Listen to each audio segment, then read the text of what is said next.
Market లో invest చేసి మీ డబ్బులు డబుల్ చేసుకోవాలనుకుంటున్నారా? సుందరరామిరెడ్డి గారి లైవ్ సెమినార్ కి అటెండ్ అవ్వండి.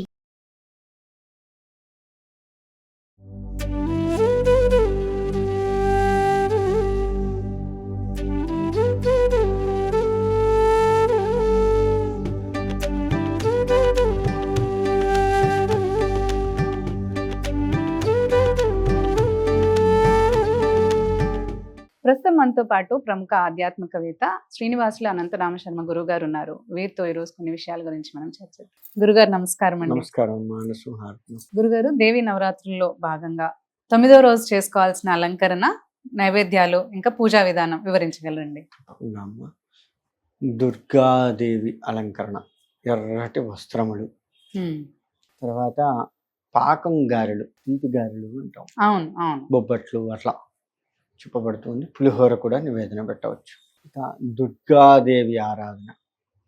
దుర్గములు అంటే కష్టములు. దుర్గతి ఇది దుర్గ. దుర్గములు దూరం చేసి, ఎంత దుర్గతి పట్టిందిరా నీకని మాట్లాడుతూ ఉంటాం కదా. అంటే ఎంత కష్టం వచ్చిందిరా నీకు అని చెప్పేసి అంటాం. అట్లాంటి కష్టాలని తీసేసేది. ఎంతటి కష్టమైనా కానీ అమ్మవారి ఆరాధన వల్ల తొలగిపోతుంది. ఎరుపు ఎందుకు అంటే మనకు ఒక కమ్యూనిస్టుల నానడి అవుతుంది. ఎరుపు గెలుపుకు నాంది అని చెప్తూ ఉంటారు. అంటే గెలవటానికి చిహ్నం. రక్తం చిందిస్తే తప్ప విజయం చేయకూడదు. వెనకటి నుంచి లెక్కేసుకుంటే రాజులు ఎంతో మందిని చంపి రాజ్యాన్ని చేజిక్కించుకొని విజయ పతాకాన్ని ఎగరేశారు. ఇవాళ మనకు స్వతంత్రం రావడానికి కూడా అనేక మంది రక్తాన్ని చిందించి చివరికి విజయ పతాకాన్ని ఎగరేసి వాళ్ళు మనం ఈ విధంగా ప్రశాంతంగా భగవంతుడి విషయాలు చెప్పుకునేంత అదృష్టం కలిగింది. అందుకని ఎర్రటి చీర కట్టాలి అంటారు. ఎందుకంటే కష్టములన్నీ పోవాలి, విజయ పతాకాన్ని ఎగరేసుకోవాలి. అవునా? అందుకని దుర్గతి దుర్గ అని చెప్పబడుతుంది. ఎర్రటి వస్త్రములతో ఉన్నటువంటి అమ్మవారిని పూజిస్తే మన కష్టములన్నీ కూడా పోతాయి. ఎరుపు కష్టానికి బాగా గుర్తు కాబట్టి అటువంటి కష్టం పోవాలి, పోయి విజయ పతాకాన్ని ఎగరేయాలి. నాకున్న ప్రతి కష్టము కూడా తీసివేయాలి. ఆధ్యాత్మికపరమైన కష్టం కావచ్చు, శారీరక పరమైన కష్టం కావచ్చు, మానసిక పరమైన కష్టం కావచ్చు. అన్ని కష్టాలే మనకి. మానసికంగా కూడా బాధపడుతూ ఉంటాం. ఆధ్యాత్మికంగా దేవుడి దగ్గర కూర్చోలేము, శారీరకంగా కష్టపడుతూ ఉంటాం, కానీ ఫలితం ఉండదు అని అంటాం. అలా ఫలితం లేని కష్టాలు చేయొద్దు. మనం ప్రతి కష్టానికి ఫలితం దక్కాలి. దానికి విజయ పతాకాన్ని ఎగరేయించే బాధ్యత నీదే తల్లి. నా కష్టాలని దూరం చేసి నన్ను ఉద్ధరించు తల్లి అని చెప్పేసి ఆ యొక్క దుర్గాదేవిని పూజిస్తాం. ఓం శ్రీ దుర్గాయే నమః అని చదువుకున్నా చాలు.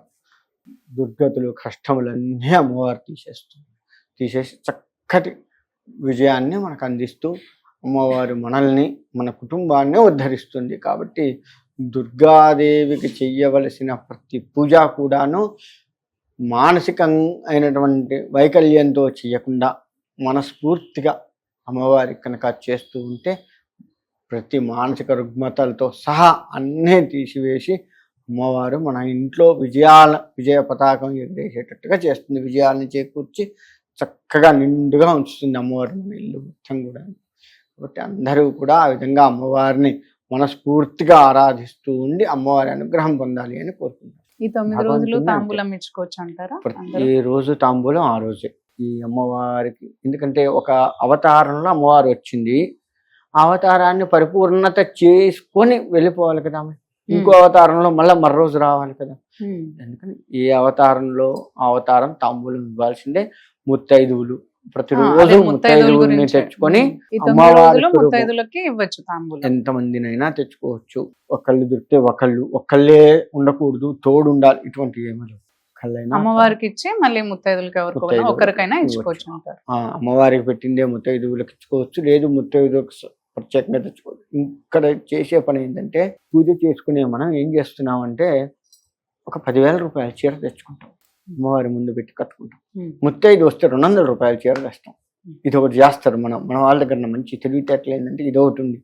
అంటే నిజంగా ముత్తైదువు రూపంలో మన ఇంటికి అమ్మవారు రావాలి, సాక్షాత్ అమ్మవారి స్వరూపాన్ని భావించే మనము అమ్మవారికి చేస్తున్నాము, అమ్మవారికే ఇస్తున్నాం అన్న దగ్గర మాత్రం పిసినారితనం చేస్తాం. మనం కట్టుకోవాలి, మనకే ఉంటుంది అన్నది మాత్రం కొంచెం ఎక్కువ రేటు పెట్టి మంచిది చూసి కలరు అన్ని మంచివి చూసి బార్డర్ ఉందా ఇవన్నీ చూసి తెచ్చుకుంటాం. కానీ ముత్తైదు సాక్షాత్ అమ్మవారే నా ఇంటికి వచ్చి తాంబూలం ఇస్తున్నాము తాంబూలం అని స్వీకరిస్తుంది అనుకున్న వాళ్ళకు మాత్రం మామూలు చీరలు తీసుకొస్తాం.